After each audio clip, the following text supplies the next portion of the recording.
A sua força está na sua fé. Tem fé, tem força.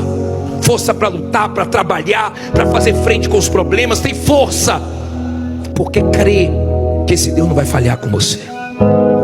Você acha que o Deus que tirou Daniel da cova, que o Deus que tirou José da prisão, o Deus que tirou Jeremias do fundo do poço, você acha que esse Deus não pode tirar você dessa situação? Tire essas coisas da sua cabeça. Ah, eu já fui preso, ah, eu tenho um nome sujo, como é que minha vida vai mudar? Ninguém vai abrir a porta para mim. Deus abre a porta para você.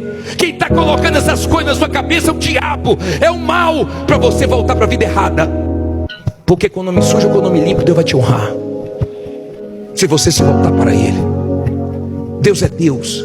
Deus não é pequeno, Deus não é do seu tamanho, nem um pouquinho maior do que você. Deus é grande, Deus é poderoso e já fez coisas extraordinárias no passado e continua fazendo no dia de hoje. Você não pode perder sua fé. Amém?